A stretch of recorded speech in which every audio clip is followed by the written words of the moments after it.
going on, YouTube? With 2018 winding down, I thought I'd do a quick collection update to show you guys where the collection stands. Just a little history on the basement itself. We moved in here a few years ago, and the colors on the wall, the ugly ceiling tile, the carpet and everything like that are what the original owners had down here. I do plan on renovating, but this is a project that keeps getting pushed off year after year. Hopefully in 2019 we'll get around to it. If there are pieces that I've done a video for in the past that you don't see, or in this collection today, I've been trying to refine what I have a bit because I have a lot of stuff. So chances are those pieces have been sold or will be sold, and you may see them on eBay and stuff like that. So I'll go through the pieces what I have right now, and I'll give you some information on some of them, the artist information and everything like that, so you guys, if anyone's interested, you can contact these people yourself about acquiring a copy. So this is my life-size Indiana Jones. Tom Spina did the body with the costume years ago, and we added the head, the Howard S. Studios head, which was painted by Neil Tracy. Sasha Finer Stripe puppet, and Howard S. Studios Gizmo. Sideshow Collectibles Luke Skywalker on Tauntaun. And here is my Bespin Damaged C-3PO by Dan Grummeritz. The lights do light up, but I won't show it off here. Two Bobby Cossey pieces, and actually there's been a lot of interest in the Joker as of late from a couple of my buddies. This is a resin Heath Ledger Joker by Bobby, and the first copy of the mold of his Demon Knight hallucination sculpt. Steve Wang's Reaper tribute bust from the Blade series, and Howard S. Studios Silicone 89 Batman. Down here you'll see two older Howard S. Studio pieces, both finished by Jeff Camp, his Bride of Frankenstein and Wolfman. A life-size Crystal Skull from the Indiana Jones movies. Howard S. Studios Joker, finished by Thad Rhodes. And this piece, the cool thing about this piece, and I may be selling it, is we use an actual dental appliance for the teeth. Mike Hills, this is a really old piece. Mike Hills, Catwoman, finished by Jeff Camp. And Nikos Dreysos, his Christopher Reeve Superman. Only 5 copies of these were ever produced. This one was finished by John Allred. Down below is my Jaws bust by Paul McPhee. Sorry I can't get a good view on it, but it was finished by Rick Cantu. My Pinhead Cenobite by Howard S. Studios. Another piece finished by Rick. Eric Fisher's Chatterer. This is a resin bust, and this piece was also finished by Rick. Star Wars is my first love and the gateway to my prop collecting, and that is Rey's staff from The Force Awakens. Nick Dreysos' remake Pennywise, the wall hanger version. Mike Hills, and this is my favorite piece, Silicone Exorcist, and Gary Tunnicliffe's Pazuzu heads. Another Bobby C piece. This is a resin Tall Man, which was finished by John Allred. This was actually the first piece I ever had the privilege of working with John Allred. Two more Bobby C pieces. The Crow, Eric Draven the Crow, both finished by Bobby and his David from the Lost Boys. I think about a year or two ago I found the medal. Here is my H2 Michael Myers, and this was a custom bust put together by Tom Spina, and the mask that we used on this piece is Terry's Warlock. Howard S. Studios Silicone Freddy Krueger. And I do have the needle glove here. Oh, by the way, this laminate configuration is signed by all the actors: Ashley Lawrence, Doug Bradley, and all the other Cenobites. Rilo's Phantasm Sphere.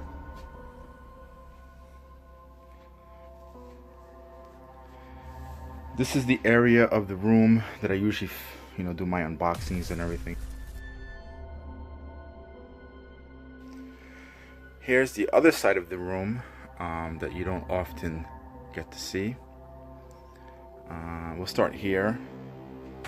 HCG's Predator throwing disc, Freddy Krueger's Power Glove, and I just recently picked this piece up. It is a silicone Predator, concept Predator, by Peter Murphy, and I will be doing a video on this soon.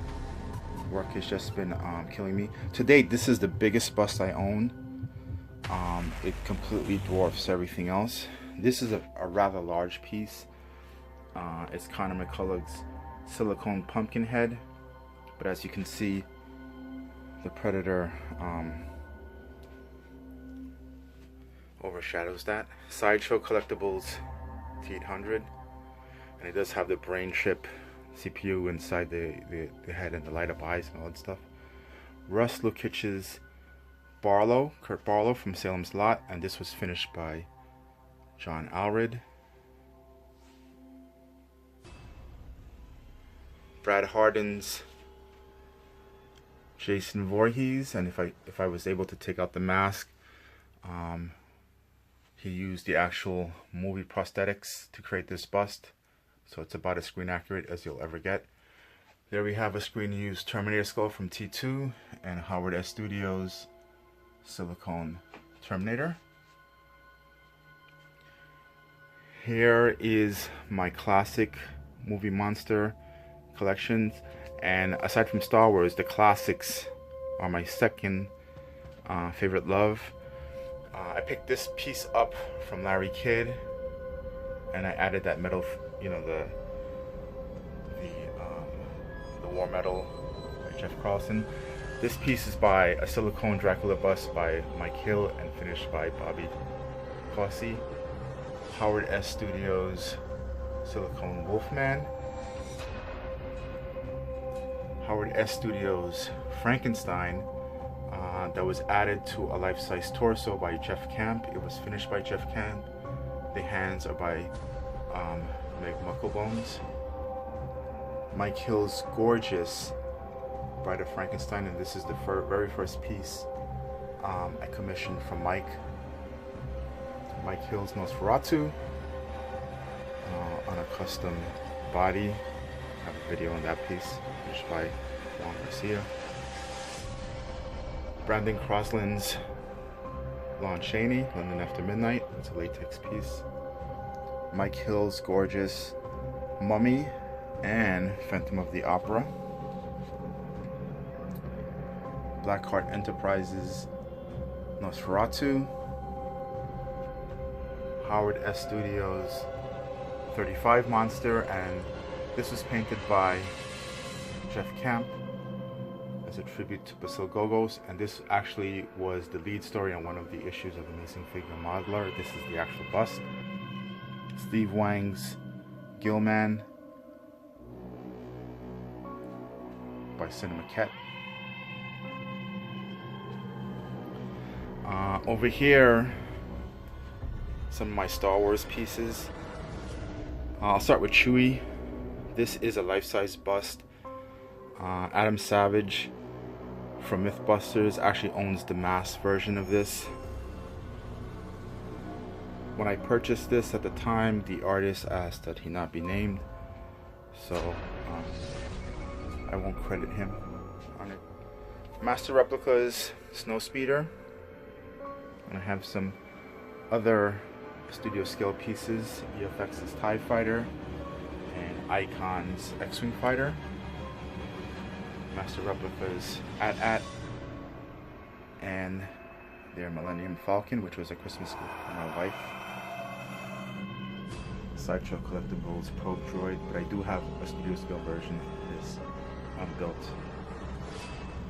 In the back is my life-size Boba Fett torso. This is an ongoing project for a couple of years. I wanted to build a life-size Boba Fett. Right now this is where it stands to date. I haven't messed with it in quite some time. A converted Black Series Kylo Ren helmet that I may use for Kylo Ren build. These two pieces are by Kelly DeCambre of KMD Artistries. Tusken Raider and a Jawa. The Jawa, the eyes light up. Fortunately, the Jawa I may be selling. I have a Gaffy stick, which I should put into the Tusken Raider's hand. I just haven't got around to it. That's actually a Fiji War Club, an actual Fiji War Club by Jason Eden. Down here is Steve Johnson's, in the Steve Johnson molds, Slimer. This is not the NECA or Hollywood Collectibles version, finished by Tom Spina.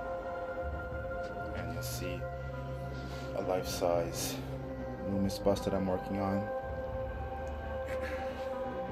Raging Zombie Effects' Critter Puppet and the baby. And here is a life-size Freddy Krueger. The body is actually wood construction 2x4s by Dale Blank, and the painted parts, the hand and the head, are by Howard S. Studios, finished by Rick Cantu.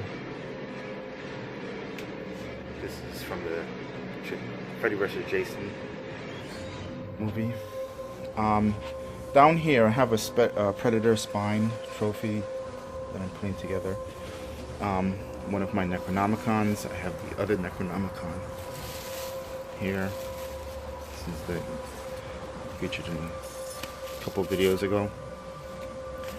Boba Fett's blaster from Return of the Jedi, and Leatherface's gauntlets. Another project I'm working on. Probably shouldn't give that away. Inside the box is a studio scale version of the Jawa's Sandcrawler from A New Hope, and that will go into this section of the room when I get rid of the Jawa and possibly the Tusken Raider. I'm not sure.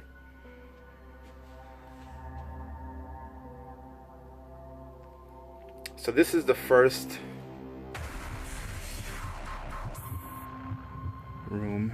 When you walk further back, you'll see I have Howard S. Studios Grinch.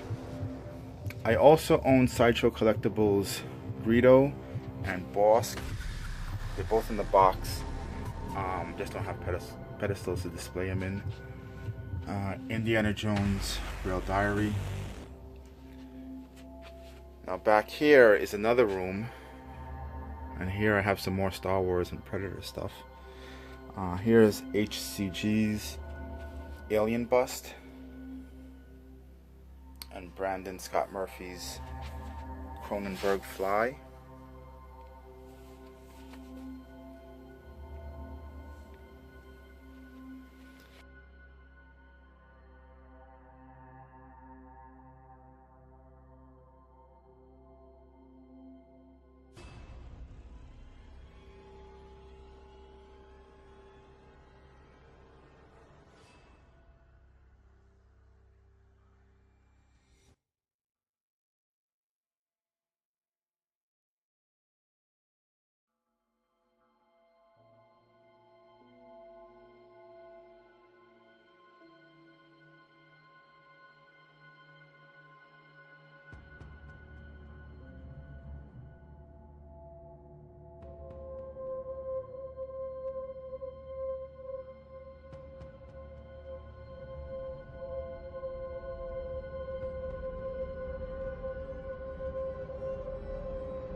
So here's Philip Robinson's Yoda puppet.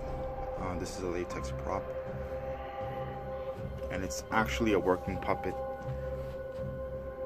Chewbacca's bandolier. So I know I have it thrown on the floor, but I was cleaning up here earlier. Back here, you'll see this is a full Stormtrooper suit by Trooper Expert from back in the day, in the RPF days. And you'll see that the component pieces are falling apart. It was on a Velcro system, and I am going to use a rivet system to keep this together. Again, another project I haven't got around to. Here is my Predator collection, and not everything I own is here. I'm still waiting on a few pieces. But we'll start here, a life-size mass Predator by Diluted Concepts, all resin. The spinal trophy skull is back there, it's hidden. Scott Marshall's Elder. This is actually the second copy that he ever made, so the paint job is not as nice. This is when he first started doing them, and I think the sculpt was even updated. Here is City Hunter by Bobby Dillon, painted by Larry Kidd. Another City Hunter by Home Studios. I think I will be parting with this one soon. Sideshow's P1. Another Elder by Scott Marshall. This was supposed to be a full body with the legs, life-size piece. But I won't get into why I don't have the legs or the arms. Cool Props P2 City Hunter. Sideshow Collectibles Wolf with a light up grenade. Scott Marshall's P1. And Scott Marshall's one of his Lost Hunters.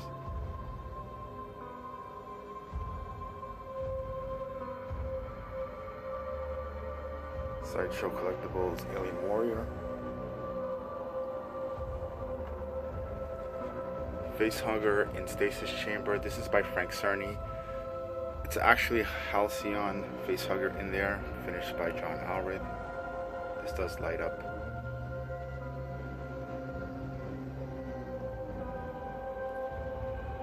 Queen Facehugger by Sideshow Collectibles. My life-size versus version of Jason. I think this is the second life-size piece that I put together. Just pull the machete. John Fuller's Jason, Concept Jason, some Sideshow statues. And here's some Indiana Jones collectibles. The Gobbler Idol, the Narucci Idol, and the Sankara Stones. Aquanet to maintain the hair on my resin bus.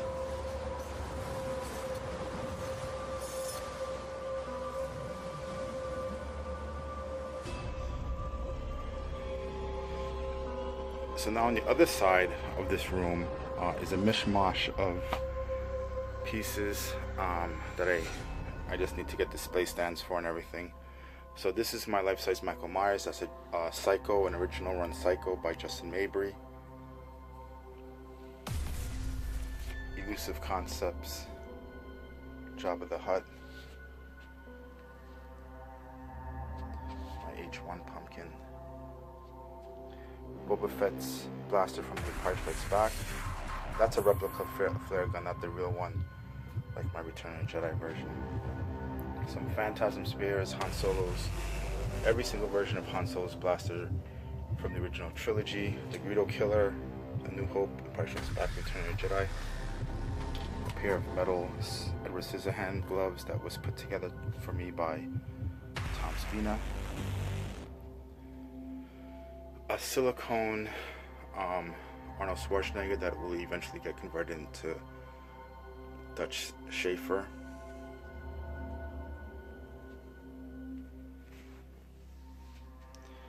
Creature from the Black Lagoon, a silicone Texas Chainsaw Massacre 3 mask, the Chalice from Indiana Jones and Temple of Doom, that's a Sideshow Collectibles piece, the Creeper from Jeepers Creepers. Let me see if I can put the flash up a little bit more. The resin piece. Meg Mucklebones by John Fuller, and you can see her ninnies.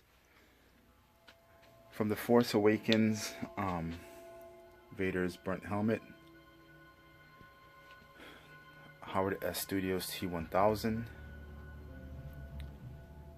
Pat McGee's life-size American Werewolf in London bust.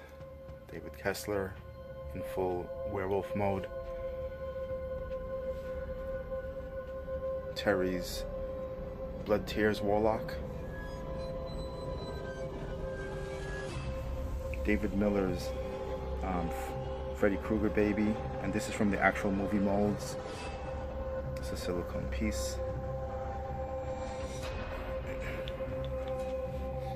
So there you have it, guys. Everything in the collection. I am expecting another big piece on Tuesday. So I'll do a video when that pops in.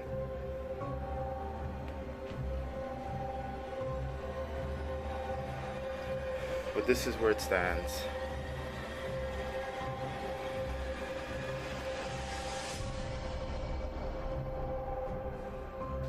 I almost forgot I have a few other pieces that I've got to try to fit into that room. My X Plus Gigantic Series Godzilla, Burning Godzilla.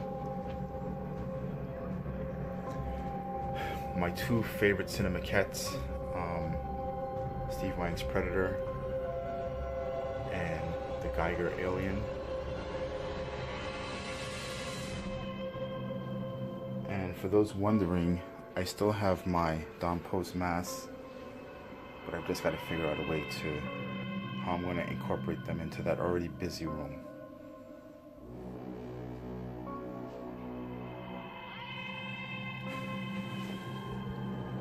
Alright, talk to you guys later.